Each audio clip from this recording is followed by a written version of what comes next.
On behalf of Namita Gokhale and William Dalrymple and all my colleagues at Teamwork Arts, welcome back to JLF's Brave New World. We're proud to share with you that we've exceeded 2.8 million views on this platform, and none of this would have been possible without your involvement, participation, and appreciation. As we lead into our 100th episode next week, we would love to hear from you as to how JLF's Brave New World has impacted your worldview.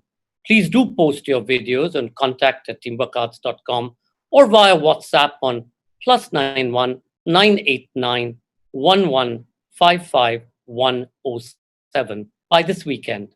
And in case you missed our earlier episodes with Ian McEwan, Marcus du Sautoy, Paul Zakaria, His Holiness the Dalai Lama, Neil Gaiman, Howard Jacobson, and so many others, you can watch these on our Facebook page, JLF Litfest, and on our YouTube channel, Jaipur Litfest JLF.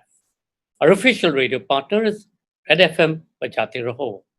Our session today is China and the World. Rana Mitter in conversation with William Dalrymple. For 70 years, India has tended to look at Pakistan as its main strategic rival and potential enemy. But recent events in Xinjiang, Hong Kong, and on the line of control in Ladakh have given many pause for thought. China has a large population and economy than India, and a more modern array of weaponry equipping its army. Should India be worried? Have our strategic thinkers been looking in the wrong direction? Professor of the History and Politics of Modern China at Oxford University, Rana Mitter, British Indian China watcher and author of the new book, China's Good War, cuts through the mythology and separates truth from fiction in conversation with William Dalrymple. Rana Mitter, OBE, FBA, is director of the China Center at the University of Oxford. His book, China's War with Japan, 1937 to 45, The Struggles for Survival, was a book of the year for The Economist and Financial Times. His latest book is China's Good War, How World War II is Shaping a New Nationalism. William Dalrymple is the best-selling author of In Xanadu, City of Jinns, From the Holy Mountain, Age of Kali, White Mughal, The Last Mughal, 9 Lives, Return of a King, and Kohinoor. His new bestseller is The Anarchy, The Relentless Rise of the East India Company, and Forgotten Masters, Indian Paintings for the East India Company. William Dalrymple is also co-director of the Jaipur Literature Festival.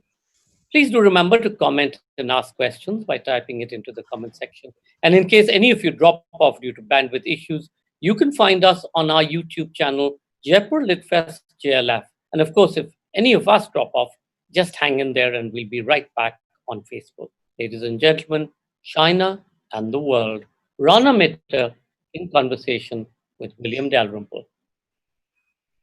Welcome, Rana. Very good to see you again. The JLF has become rather the Oxford Litfest over this weekend. We had your colleague Marcus du Sautoy yesterday talking to Ian McEwan, who was sitting somewhere outside in Oxfordshire. And you're sitting, I think, also in Oxford now. I am, but then, as you know, Willie, there's always been a very long connection between Oxford and India, including, of course, the wonderful Indian Institute building, which still has words from Max Muller and some Sanskrit on the inside door. So in some senses, the link is quite natural. And a nice elephant on the top corbel. Even better. Down over the Radcliffe camera. Exactly. So, Rana, we're going to go back even further than that, just as an introduction. I mean, obviously, what China is up to, this apparent turn in Chinese policy over the last few months, with worrying developments in Xinjiang, with the extension of the Great Firewall of China over Hong Kong and the suspension of liberties, and then this strange kerfuffle in the Himalayas with all the unanswered questions attached to that, have made many people very anxious about China's intentions, both locally, I suppose, in the Himalayas, but also across the world. And I wonder if we could just open this debate by having a look at the long history. Obviously, China and India have been the two great ancient civilizations of Asia, but in many ways quite distant. I mean, the Himalayas and the sea separating the two have made the two neighbors only sort of intermittently in contact. Is that fair to say or not over the last 3,000 years, if we take the long view? Well, and like any good historian, William, you're an excellent historian. I'm going to answer yes and no to your question there, because I think it's fair to say that what you're pinpointing, the fact that two enormous neighbors have, relatively speaking, so little contact with each other. I mean, just to take a contemporary note for a moment, that did you know that at least until recently, and I think maybe now, there are only 4 flights a week between Beijing and New Delhi. So, compared to the number between New York and London in non-COVID times, when you have, 24 a day, it's absolutely astounding in terms of that lack of. It is an extraordinary figure, that. Yes. It indicates something quite profound, which we'll get back to later about the politics. But in terms of the long view, where there have been encounters, they have been of the most profound importance, and sometimes the balance has changed. And the example I'd love to use is, of course, Buddhism. Now, that is, I think, a really good place to start, if I may, if we're going to talk about the China-India connection. Because, of course, when I talk to Chinese friends as well as Indian friends about why actually the countries should know more about each other, I always like to point out that one of the most important influences actually in China today is a religion which, of course, originated in Bihar rather than anywhere in Shanxi or Shandong province. Shandong, of course, being the province where Confucius was born. And if we think about the fact that it was only really about 100 CE or AD, if you prefer, when Buddhism came across the Himalayas, if you want to put it that way, one way or another, and began to spread. And then it wasn't until really a couple of hundred years after that when the great Central Asian monk, but with, you might say, an Indian father, Kumarajiva, responsible for translating Sanskrit and Pali texts. Kashmiri, Kumarajiva? Sorry, say again?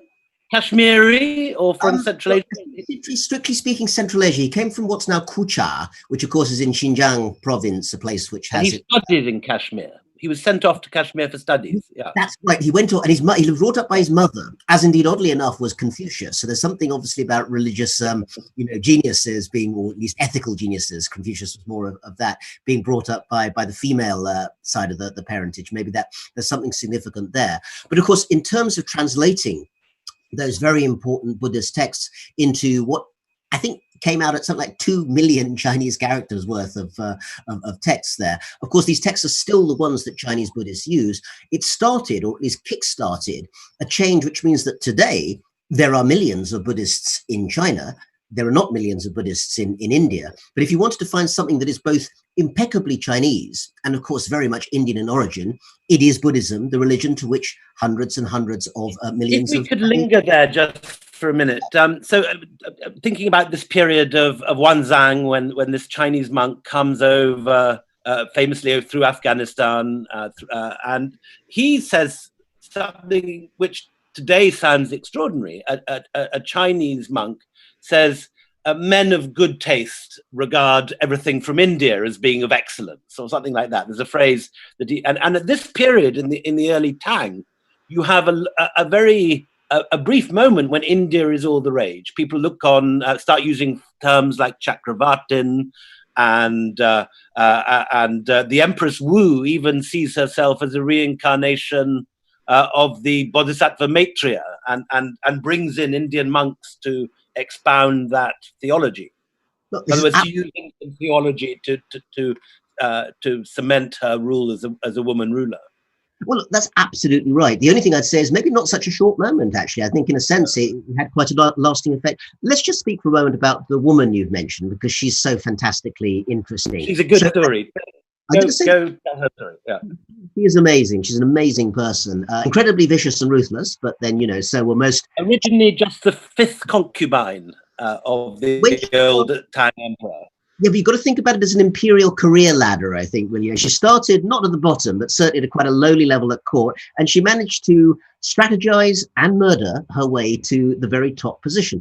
So just to explain to perhaps people who haven't heard of Wu Zetian, or her personal name was Wu Jiao, she is the only person to have sat actually as emperor, not empress, but emperor in her own right. Because Confucian tradition in China, the tradition coming from the philosopher Confucius, does not legitimize female rulers. So that's a little different from Western Europe. Female rulers were rare, but Queen Elizabeth, Queen Mary in Britain, in England, they were rulers who were recognized in their own right. Mary, Elizabeth, yeah. Absolutely. The complexities, of course, of Protestant and Catholic history, but a slightly different track there, of course. But in terms of China, a woman actually holding the position at the top in her own right, as opposed to a sort of power behind the curtain. That was not allowed, and Wu Zetian was the only person to manage to do it. So, having done that, and actually, the previous empress, her rival, ended up with her hands and feet cut off and drowned in a barrel of wine in mysterious circumstances. That happened to a couple of people, and also various sort of male heirs mysteriously found themselves sort of suddenly dead when they turned up. Unfortunately, that doesn't fit the full story. But anyone who has time, please do go to my my podcast, BBC podcast called Chinese Characters, where I have 15 minutes on the Empress or Emperor Wu Zetian and her rise to the. Do that straight away afterwards. Absolutely. Well, it's a bloody tale, but a very, very interesting one. But the point is, she was actually a really good emperor. All the records say that, the Tang dynasty sort of expanded gently under her rule. People, about 65 million people in the Chinese emperor at that stage. Big, in medieval times, that's a huge empire. Very well run, extremely competent. And one of the things that really she decided to push was Buddhism. There was Buddhism around during the dynasty, but she basically, as you've said, brought in many monks, religious practices. This was actually used against her afterwards. Oh, she's bringing in these weird foreigners and all these strange, mysterious goings on. She didn't care from the sound of it. She was enjoying herself. And actually, of course, in some ways, for the most anomalous emperor, a woman who was regarded in some ways as outside the mainstream, to do things with a religion which had come from outside became more natural from that point of view. So in that sense, the Indian nature of Buddhism, you might say, was quite symbolic as wanting to do something different from the norm. And Buddhism, in this sense, as far as she was concerned, was something egalitarian, which allowed a woman to rule and allowed her to distance the Confucian officials who were complaining that a woman was taking over. It did. I think it allowed her more legitimacy for her own path, because, of course, when she did die, the Confucian officials got, in the short term, the last laugh. They set up a tomb for her, which you can still go to and see outside the city of Xi'an. It's completely blank. There is no carving of, extensive writings on it. But of course, I would say that Wu Zetian got the very last laugh, because these days, Chinese television runs literally, 70-part soap operas on her life. One of China's most famous, what one put it, socialites, I think is the word we must use in the present day, has become known as the new Wu Zetian, partly because of her rather, I don't know if she's a Buddhist, she probably isn't, but she certainly has a somewhat unorthodox lifestyle. So the legend of Wu Zetian, this amazing Buddhist emperor, female emperor of the Tang dynasty, still very much alive in Chinese imagination today, not forgotten at all. Then moving forward, you have a period when India's influence contracts, in a sense, when you have all the Turkic invasions during the 12th century, and China expands. You have the famous admiral who I'm going to mispronounce. What's he called? The Gung He, but written completely differently, just to muddle us. Yeah. Depending on how you read it. That's right. Gung He, and he goes to Gaul and circles India. And Gaul in Sri Lanka. So that period, India's, in a sense, the period of Indian influence is diminishing. Then you get colonization, and both India and China find themselves at the boot end of the East India Company, growing opium in India to sell in China. But at the end of this, towards the end of this period, let's move now to your most recent book, World War II. What's going on between India and China at this period? The end of the British Empire. Well, one of the great, in my opinion, unknown stories about not just World War II, a period which certainly, viewers in the West, I know that one of the wonderful things about necessity of this lockdown version of JLF, Willie, is that we have viewers possibly from around the world on this, although many I know are, of course, in India. But I think viewers in the West, World War II is one of those stories that they think they know. And actually, there's all sorts of really interesting elements that just don't seem to come into the mainstream story. So I want to just briefly bring one up today that may be new even to our viewers in India, and I hope possibly even China as well, where JLF's name should be spread even more wide than it is now. So the story I just want to tell is something that happened February 1942. And any student of Indian history will know that later in that year, you get the Quit India movement. It's a big moment for Indian nationalism. But what isn't remembered so well is that there was a Chinese connection earlier in the year, which was the visit of the then Chinese nationalist leader, Chiang Kai-Shek. And this was a man who had fought, literally on horseback for much of the 1920s and 30s to really painfully reunify China. And then in 1937, China was invaded by the Japanese, and World War II in Asia began, in fact, 2 years before the 1939 outbreak of war in Europe. And China was essentially fighting pretty much alone during the first 4 years, 1937 to 41, although, amongst other things, do the Chinese look on this as part of the century of humiliation as much as the Western intrusions? Well, that Chinese phrase, the century of humiliation, I mean, really that period from the Opium Wars of 1842 to the end of World War II in 1943, absolutely points out the way that the Chinese feel, even to this day. They've been repeatedly invaded from outside. But you could argue that the World War II period is when the century of humiliation starts to turn instead to a much more victorious sort of period. So when the all-out war in Asia broke out after Pearl Harbor, Chiang Kai-Shek, as the Chinese leader, thought that what he would contribute, and understandably, was to go to India and to visit the two great nationalist leaders, to visit Nehru and to visit Gandhi. And his aim was actually a very commendable one, which is to try and persuade them to abandon the position they had taken that India shouldn't be in the war because Lord Linlithgow, the Viceroy, had declared war without asking permission. Without asking permission of the Congress Party, and this was understandably they were pretty angry at this. And Chiang said to them, and again, one of the things that was a great pleasure for me was reading Chiang Kai-Shek's diaries, still unfortunately only available in Chinese, but available to scholars at the Hoover Institution. And he writes a lot about this in his diaries, and he says he admires Nehru and Gandhi so much as nationalist leaders. He wants to create a new sort of Asian alliance. He does a broadcast at the end, saying India must be given independence. But his basic message didn't get through. And the message was to both Gandhi and Nehru, look, you should come in on the side of the British. You should fight with us, including China as well. It will be a war for the liberation of Asia. And for reasons that I think our Indian viewers will know, the Nehru-Gandhi Congress Party decided that they would not come in quite the way that Chiang had wanted. The irony, though, is that none other than Winston Churchill was really angry with Chiang Kai-shek for even talking to Gandhi and Nehru. And of course, he was actually very misguided, because what Chiang was trying to do was to get people on Churchill's side. But Churchill, when it came to India, he was a great man, but when it came to India, he quite often did miss the plot, it has to be said. Particularly in Bengal in 1942, was the greatest example of... With the famine coming, absolutely. Yeah. So, but there is now a major supply route going from India into the back end of China over the hump. A lot of Chiang Kai-shek's resources are coming from India.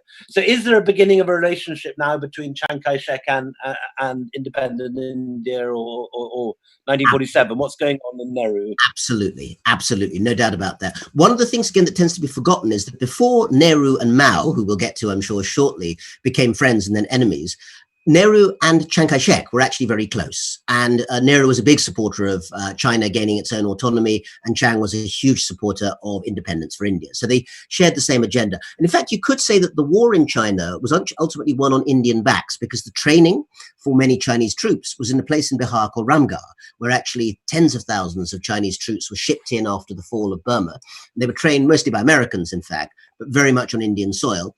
Trained, equipped, and then sent back into the jungles of Burma. On foot? Or how did they get there? Or were they flown over? Or what happened? They were flown over. There's a wonderful memoir by a young man called Huang Yaowu, who was he basically signed up lying about his age. He was 16 years old. He read a wonderful memoir in Chinese a few years ago. And he was flown into India, and then from India into Burma, to basically be part of that expeditionary force. People remember the Burma campaign of that time as being British troops, Indian troops, Australian troops, and American troops. And they forget the Chinese troops who were there as well. And many of those troops were flown in from India, from Ramgarh. So actually the Indian role in China's ultimate part in victory was very real, but has tended to be brushed away because, of course, the Communist Revolution, which came later in 1949, rather put that bit of history with Chiang Kai-shek into the shadows. So did Mao regard Nehru as Chiang Kai-shek's friend? Was that one of the reasons that Mao and Nehru came to blows?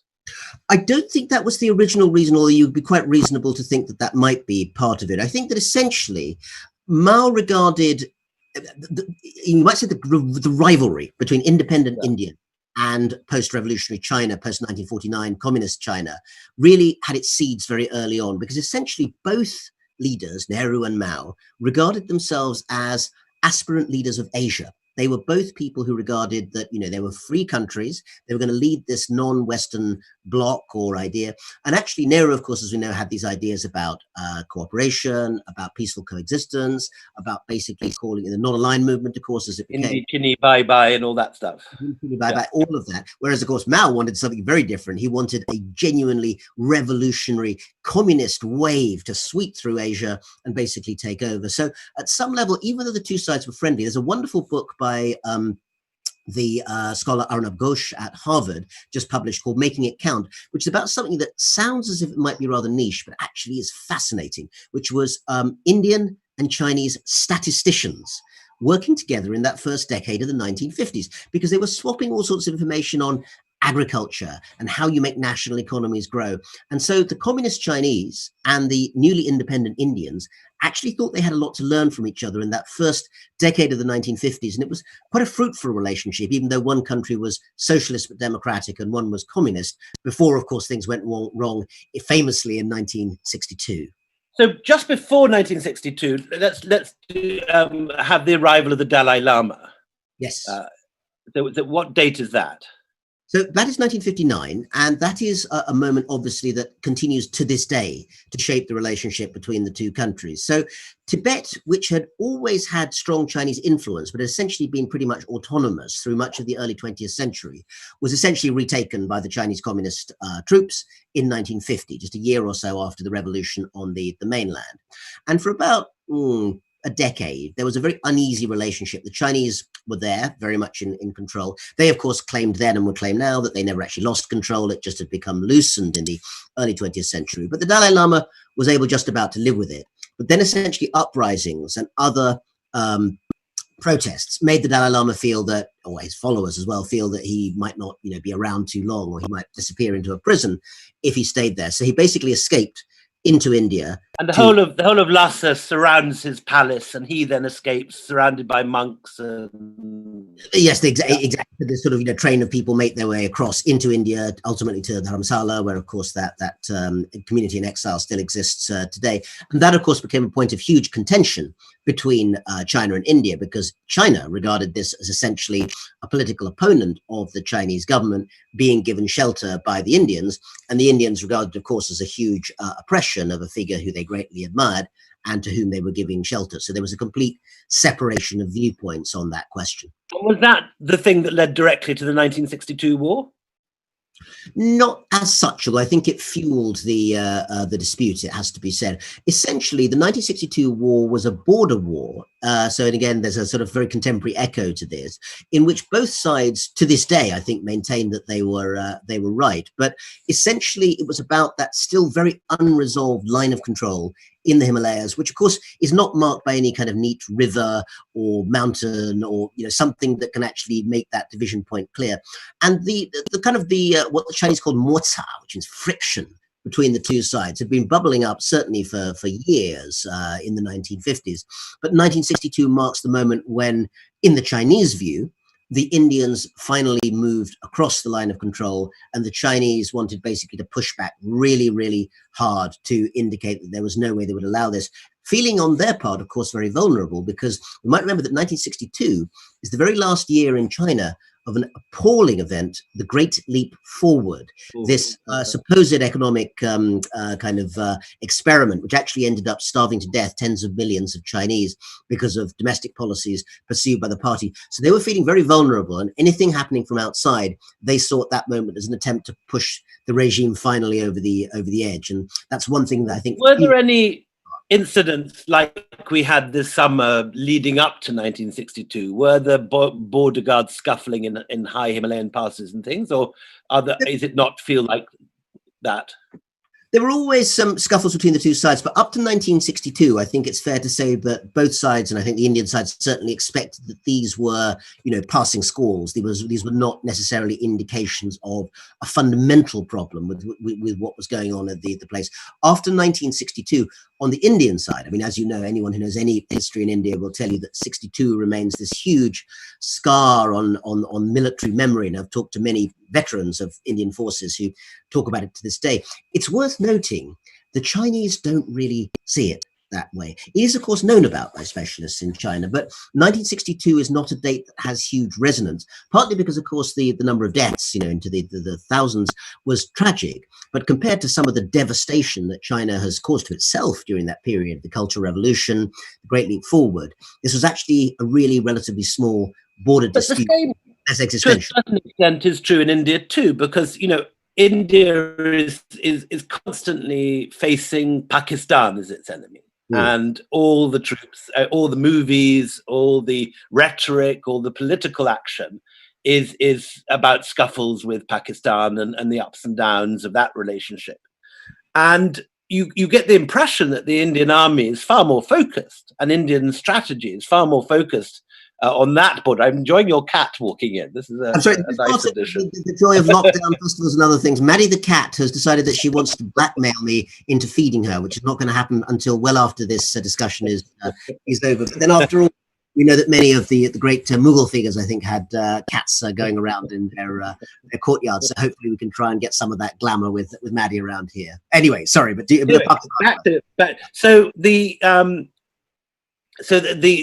India after 62, despite that war, is still fixated overwhelmingly with its western border facing Pakistan, and the impression you get is that people don't really notice the rearmament, the growth of the economy in Pakistan, this extraordinary change that you see between 1990 and the present day, when Pakistan transforms from bicycles and starvation to this world superpower, to the number 2 economy in the world, to Belt and Road. In China there, Willie, not Pakistan. Sorry. So China transforms. Pakistan may yet be the next, who knows, that may be on the route too, and of course, yeah. I don't think that's quite so likely. But sorry, China transforms into the world's number 2 economy, and India is still facing its small neighbor Pakistan as if nothing has changed. Is that a fair summary or not? I think you put some of the dynamics, very, very clearly there, Willie. I mean, it's worth saying, actually, of course, that one of the other issues that was relevant both in 1962 and after that and today is the fact that, of course, Pakistan and China have an extremely close relationship. And while China doesn't do formal alliances with pretty much anyone except North Korea, which has its own problems, of course, it would certainly regard Pakistan as one of the 2 or 3 closest partnerships that it has geopolitically. And of course, it's now putting a lot of money into the China-Pakistan Economic Corridor, the Karakoram Highway, and so forth. So one should. I went up the Karakoram Highway again 2 years ago, and you see what looks like Chinese cantonments with what looks like PLA guards, or certainly armed Chinese guards, and rather like James Bond films, these Chinese workmen all in identical outfits, sort of busy building facilities of unspecified nature up and down the highway. I mean, if you were an Indian hawk, could you say that China has bought Pakistan? Well, two things to say on that, Willie. The first is that if you go back up there and take your mobile phone and you get excellent reception, you'll know exactly what it was that those workmen were probably doing. But the second thing is to say, actually, I put it the other way around. I mean, it's not my position to speak for or against any particular country. I don't represent anyone other than, I hope, historical research. But I think one question which certainly Pakistanis would ask is, if China is not offering us money to build 5G or to build roads or power stations or the Gwadar port, who else is there out there who's going to pay for that for us? The Americans going to do it. I think our friends in India are not going to do that. And China, in a sense, is answering a call that's been made by not just Pakistan, but by many countries around the world. If the rest of the world wants to push back against what China's doing in terms of its Belt and Road Initiative, and there are good reasons, for reasons of security, to say that actually we should keep a close and cautious eye on what China's doing and say, where our red lines are, then we have to offer other countries in the middle an alternative as well, because actually an awful lot of the economic growth that has happened in Pakistan in recent years has been through to Chinese investment. So I would talk about it as China buying Pakistan. I'd say actually Pakistan is in the market to be supported, and it's up to the rest of the world to also say what they can offer as an alternative. But your first part of your question about not noticing what had happened, Sometimes it appears that appears to be the case. Now, I hope in the Q&A we'll have lots of very, very kind of lively people watching India who say, no, we knew exactly what was happening. And there are places, I'll name, if I may, the Institute for Chinese Studies in New Delhi with great scholars like Professor Alka Acharya and many others too many to name if I may. But they have been looking at and understanding these issues for many decades. But I think it's fair to say that coming to terms with the rapidity of the rise of China, the fact that it's moved from, as you say, bicycles in the streets just 25, 30 years ago, to being essentially one of 2 or 3 of the only real technological innovation superpowers in the world. That is a major change. That is a major move. And it's one, I mean, the line I sometimes use, and perhaps you might want to take me up on this, Willie, or violently disagree, is that these days it seems as if India thinks about China with fear, and China really thinks about India only with a certain amount of, I would say, a spectrum that goes from affection to exasperation. But also condescension or not?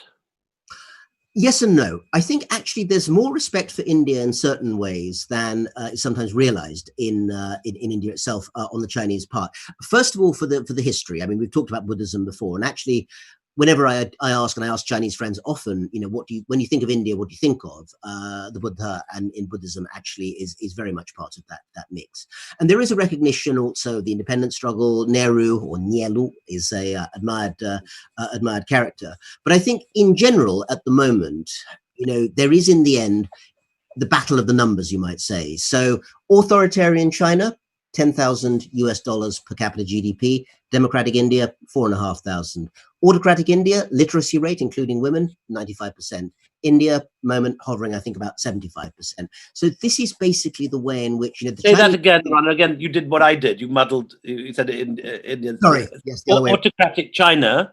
Yeah, literacy rate, of 95%. And democratic India, I think it was somewhere around 75%. And also probably more gender balanced in China from all accounts, women as well as men being equally literate in that sense. And in terms of military might, and military modernization, what's the balance? My sense is that we're talking about just completely different leagues, Willie. I mean, China is currently the second biggest military in the world after the United States. I mean, to be fair, the United States is still the biggest by miles. We're talking about an annual expenditure of $600 billion for America, and we're talking about 170, 180 billion US dollars for China. But China is so far mostly in the Asia Pacific, but of course more and more projecting power into the Indian Ocean, which is of more direct relevance to India.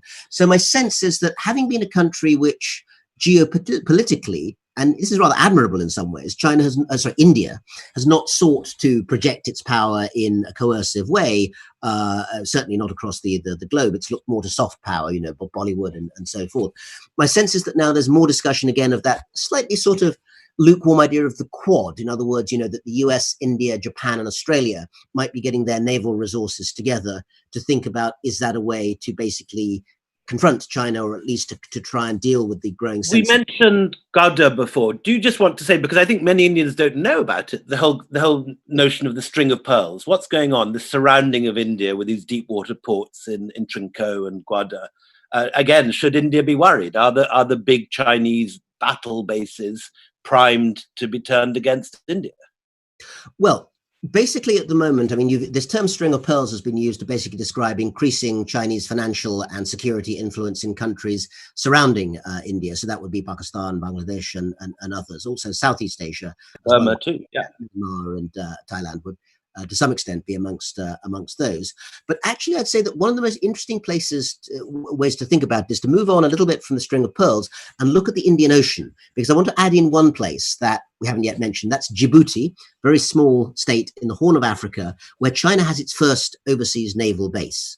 Now, there is nothing inherently sinister about that, because Japan has a base there too. The United States does also. Lots of people have a little stake in Djibouti. But what it does is to give one point on the African side of the Indian Ocean, which can then potentially link up, first of all, in terms of trade, with Gwadar, this major new port which is being built on the coast of Pakistan, essentially with Chinese. Just so we understand what we're talking about here, I mean, these are Chinese naval bases with military.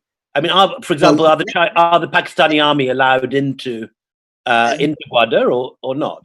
Well, let's separate things out because we must be accurate. First of all, Guada is a civilian port, as far as I'm aware. If we have, there are all sorts of rumors that it may have dual-use military capability, or another port may be built nearby. But right now, Guada is, for the most part, from what we understand, a container port which is there for the Belt and Road Initiative. In other words, stuff being shipped from the Horn of Africa across the Indian Ocean, then come in at Guada, and they'll make their way through the China-Pakistan Economic Corridor into Central Asia and elsewhere without having to worry about bypassing through. So not Chinese nuclear submarines and stuff in Guada. At the moment, we do need evidence on this, and right now the evidence that this is militarized is not there, unlike the South China Sea, where there is much more evidence. It's more about the potential. Djibouti is specifically a military post, that is naval, but that is perfectly openly acknowledged, and I say it's part of a set of naval establishments. Does India have a counterpart? Can we imagine Indian deep water ports anywhere else?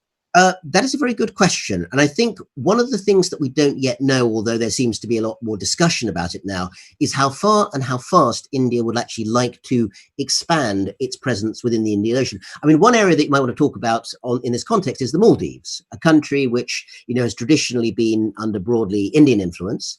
It became under quite heavy Chinese political influence recently. But the feeling is that I think last year's general election pushed it more back in the Indian direction. But the point is the geopolitics is being played out in many of these small places, which previously were not thought of as really anyone's control. Now China and India, I think, have more of a kind of oceanic great game, something you'd know more about than me, of course, Willie, to play. And it's only just beginning. We're at the start of this, not the end of it. And does India have, I mean, to put it bluntly, does India have a chance of catching up? Are we... in economic and military terms, China does seem, 20 years ahead or not? India has the chance to catch up because it has all sorts of things on its side. It has, one hopes still a relatively democratic culture, and it's very important to make sure that that maintains, which means you can get consensus behind a policy if you have the right sort of policy. It has, of course, a relatively young population, which if they can get properly educated, the knowledge economy could bring it forward and help to increase that too. It's slowly but surely, I think, coming into the world trading system, although, of course, the joke is basically that doing business in China is very easy, but you may be arrested after because you turn out you've broken the 6,000 laws without knowing it.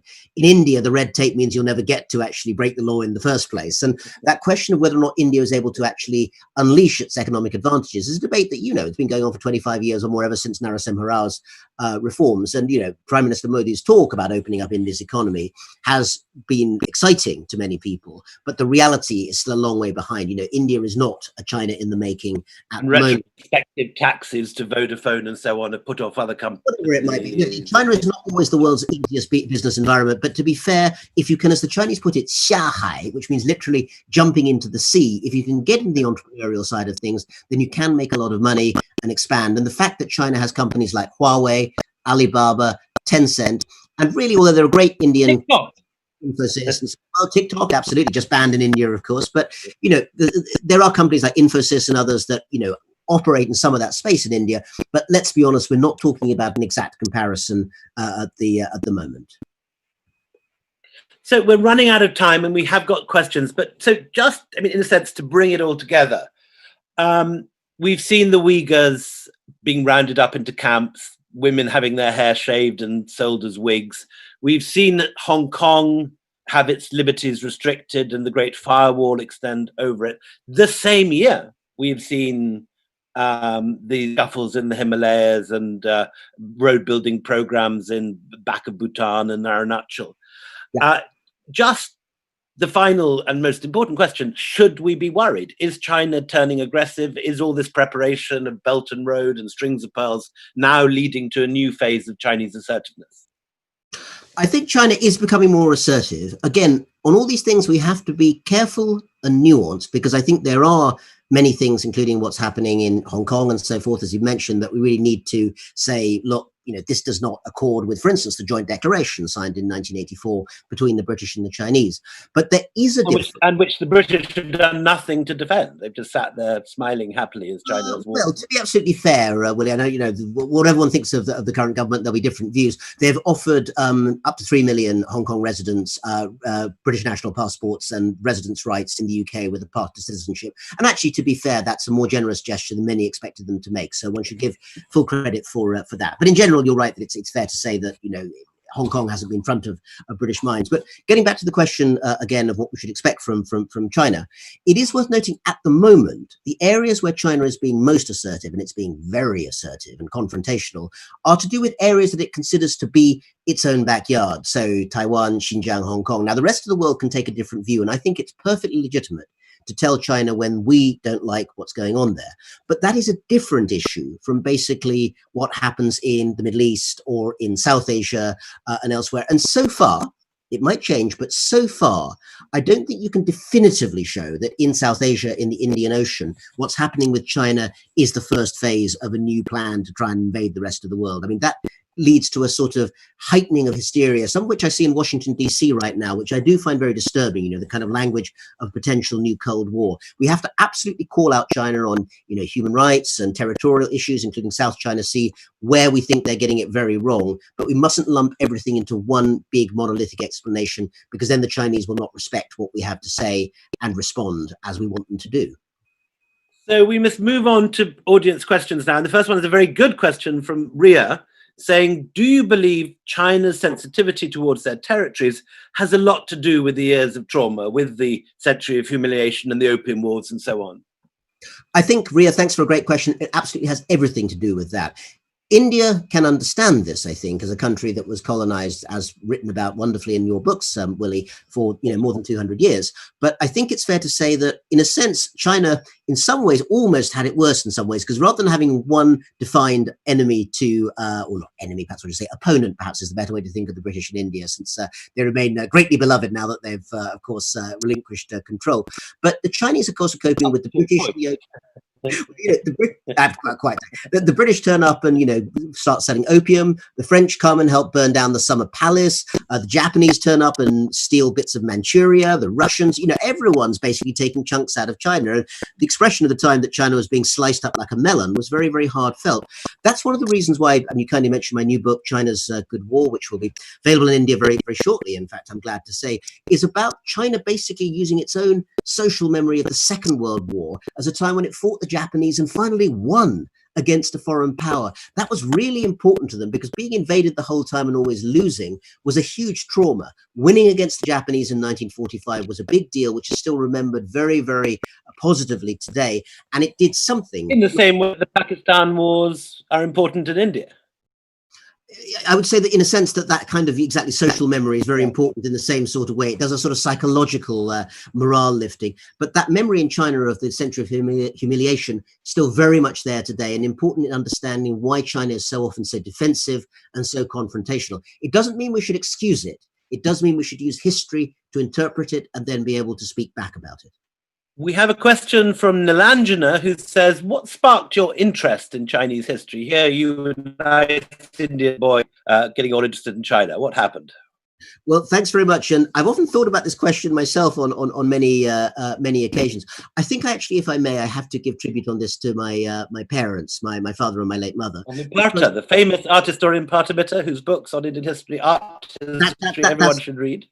That's what he tells me. I don't believe a word of it. But no, of course, yes, he's a very distinguished scholar. My mother was also actually a very distinguished economist who taught me a huge amount. The thing that I think was important, that only in retrospect I think Ted came to understand, was that they were always very keen to encourage me and my sister to explore things that weren't necessarily what we should obviously do, part of the mainstream of what we came to understand. So they wanted us to know about India and, of course, about Britain, where we grew up. But I think that they sparked the interest, not in China specifically, but the idea that we should try and explore things that were maybe outside our area of interest. And when I started studying China in the late 1980s and Chinese language, very few people in Britain or elsewhere actually wanted to do it. I think there were 6 people on our degree course, the BA course, when I did it. There's more than that now, but it was a very minority pursuit. But I've never regretted a moment of it, nearly 3 decades later.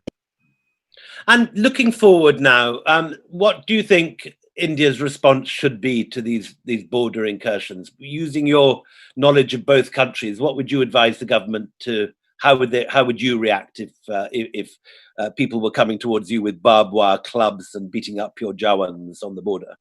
Absolutely. I think there need to be two things that are done. The first one is that I think India does need to think about its alliances and actually working out whether or not working with other democratic states is an important thing, not to have a war with China, which of course would be ludicrous for both sides, but just to have a clearer understanding of where the red lines are on these issues. The confusion, I think, is part of the problem. The other element, though, is that India, I think, is going to have to do more, as we are in Britain and in the United States, to actually really get more knowledge on China, more people who speak the language, more people who understand its politics, and if I may say so, its history, because China as a global power is not going anywhere. It's going to be a big economic, political, security, and cultural actor for decades to come. And if we don't understand where the Chinese side is coming from, we don't have the material and the tools to be able to say, X, Y, and Z, we like this, and we'll certainly deal with you on this.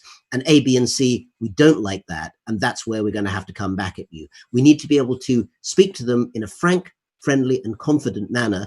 And that is one of the things that India, I think, can do in terms of tooling itself to be able to cope with the rise of China, as India itself, no doubt, also comes to rise in the near future.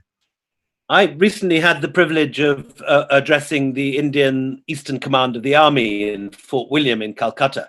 If you had been in my place, these are the people presumably who will have to take on the Chinese if they were to come over the border. What would your advice be to them on military front? Should they be rearming fast, getting stealth bombers? And what would be your advice to the army be?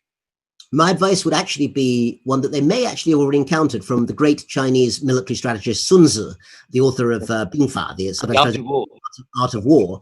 And the most central lesson from Bing Fa, the Art of War, is the best general is the one who works out how to avoid fighting in the first place. If the strategizing, if the thinking can be done to make sure that actually India and China never have to fight again, that is the real victory. From Parajita, she says, how do you see China's equation with the world right now, especially after coronavirus? Because again, there's been a lot of talk about China taking advantage of corona to reassert itself. Is that a good analysis? Would you go with that?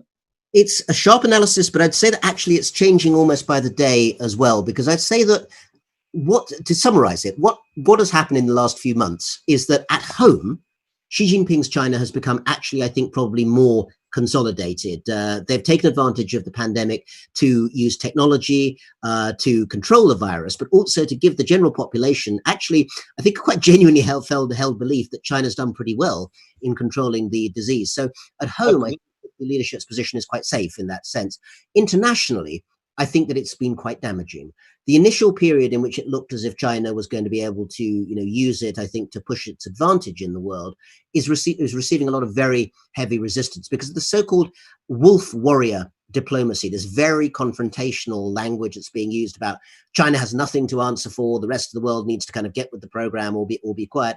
And this is causing anger even amongst some of the countries, places that had quite decent relations with China over the years, the Canadas and the Germanys and so forth. So I think that China, I see already by looking at, the Chinese voices that I see in the last few days and weeks, there are sensible voices even within China's foreign policy establishment who are saying to their own leaders, look, we need to calm down a bit. This is going too far, and we need to rethink why what we're doing is damaging our reputation so much in the world. So where has that wolf warrior language been coming from? Has it been coming from the president himself? Is he a particularly aggressive character?